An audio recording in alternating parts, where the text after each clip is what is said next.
Bangku ibunya aja.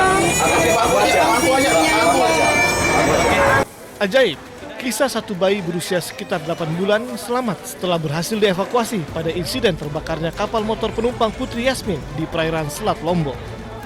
Alvaro, bayi 8 bulan ini harus ikut berjuang bersama ibu dan ayahnya di tengah laut. Diikat oleh ibunya di badan beserta pelampung, sehingga posisi ibunya harus berbalik badan agar dirinya tidak tenggelam. Setelah selama 8 jam terapung hingga terseret ke perairan Australia, Alvaro sempat pingsan di atas perut ibunya saat terombang-ambing di laut menunggu tim penyelamat datang. Selama 8 jam di tengah laut tersebut, Cynthia dan Agus, orang tua Alvaro, secara bergantian menggendong anaknya. Sempat pingsan gara-gara terombang-ambing arus laut. Dia ngasih tahu berapa lama mereka 8 terombang. jam. Adik saya kambang, dia taruh bayinya di perut biar dia bisa sadar. Ada bayinya sehat ya? Sehat. Berarti dia ikut di kapal terakhir yang dievakuasi ini ya? Selain bayi, 2 ibu hamil juga dievakuasi dengan selamat ke Pelabuhan Lembar bersama korban selamat lainnya. Setelah mendapat pertolongan pertama di posko SAR Pelabuhan Lembar, penumpang KMP Putri Yasmin dirujuk ke sejumlah rumah sakit. Dari Lombok Barat, Nusa Tenggara Barat, Musakir, Ainus melaporkan.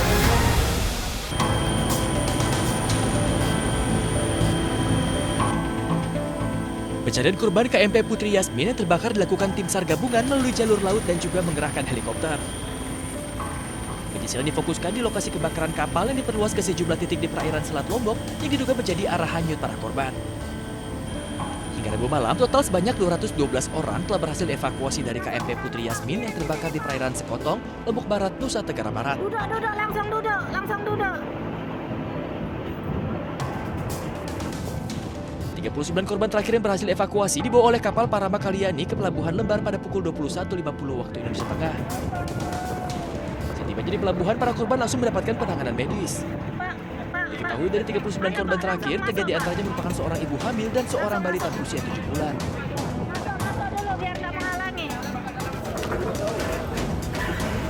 Setelah itu, korban yang membutuhkan perawatan dari 173 korban selamat sebelumnya telah dirujuk ke sejumlah rumah sakit, diantaranya RSUD Tripat Lombok Barat, RSUD Kota Mataram, dan RSUP NTB.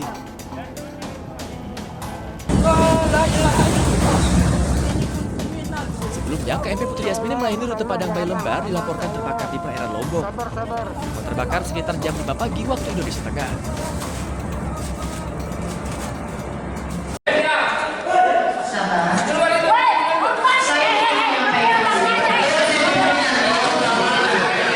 Rapat paripurna DPRD Goa, Sulawesi Selatan memanas. Situasi pun berubah ricuh usai dipicu teriakan dari sejumlah orang yang hadir dalam ruang rapat. Rapat ini menghasilkan keputusan pemakzulan terhadap Bupati Goa, Husniah Talenrang, atas kesepakatan seluruh fraksi. Husniah yang berbicara di atas mimbar terkait klarifikasi kasus yang menjerat dirinya sontak mendapat hujan interupsi. Dengan tegas saya menyatakan bahwa semuanya melalui proses. Ya, di sini bukan tempat kita untuk menghakimi atau mengadili. Masih ada proses selanjutnya. Saya menghargai ini adalah rumah rakyat. DPR adalah mitra kita. Dengan harapan kehadiran saya ini akan menjaga dan menjalin harmonisnya hubungan antara DPRD, legislatif dengan eksekutif. Sebelumnya, Husniah diperiksa tim Pansus Hak Angket atas 3 kasus, yaitu dugaan korupsi seragam sekolah gratis sebesar 16 miliar rupiah, pencabutan sepihak bantuan beasiswa program doktoral salah satu mahasiswi, dan dugaan perselingkuhan. Dari Goa, Sulawesi Selatan, Bukma, Ainus melaporkan.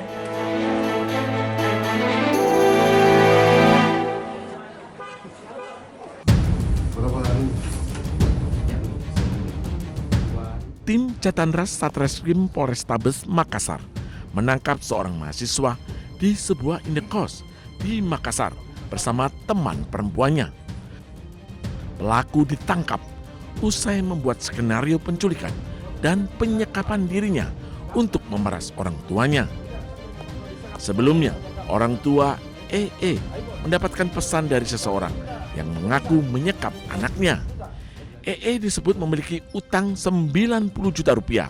Orang tuanya diminta segera membayar uang tersebut dengan ancaman EE akan dibunuh. Uang tersebut rencananya akan digunakan EE untuk gaya hidup dan berfoya-foya. Berhasil mengungkap dan berhasil menemukan anak yang dimaksud. Namun setelah dilakukan pendalaman, ditemukan fakta bahwa yang melakukan pengancaman bahwa anak itu diculik dan sebagainya adalah merupakan korban itu sendiri, dengan membuat suatu sandiwara dengan alasan untuk bisa mendapatkan uang dari orang. Kini pihak polisi masih menunggu orang tua pelaku selaku pelapor untuk menentukan kasus ini akan dilanjutkan ke proses lebih lanjut atau tidak.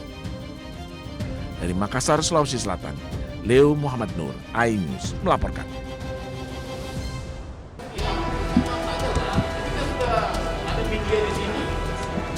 Sidang perdana gugatan perbuatan melawan hukum PMH terkait keabsahan dokumen legalisir ijazah Presiden ke-7 Joko Widodo digelar di Pengadilan Negeri Jakarta Pusat Rabu siang. Agenda sidang adalah penyerahan dan penyampaian perbaikan gugatan dari pihak penggugat yakni Bonatua Silalahi dan Muryono Aladin. Kuasa hukum penggugat menyampaikan majelis hakim serta pihak tergugat telah menerima berkas perbaikan gugatan tersebut. Substansi utama yang dipermasalahkan adalah terbit dan digunakannya legalisir fotokopi ijazah Joko Widodo saat mencalonkan diri dalam Pilkada Solo, Pilgub DKI Jakarta hingga Pilpres yang dinilai tidak memenuhi syarat formil administrasi. Seperti ketiadaan tanggal dan tahun pengesahan.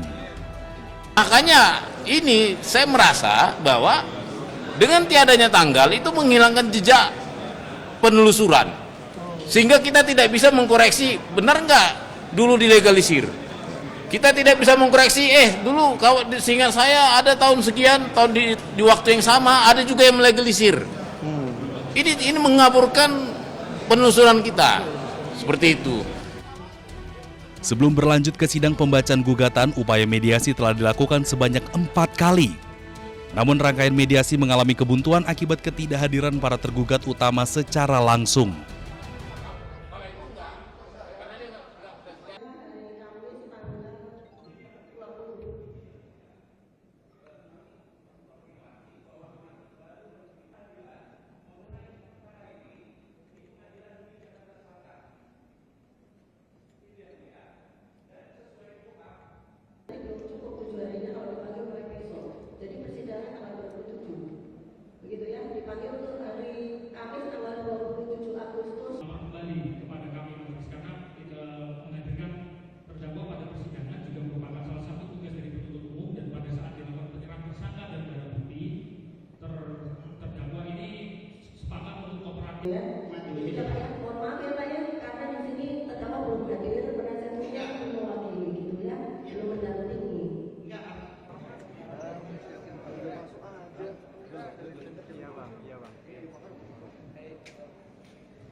Iya bang.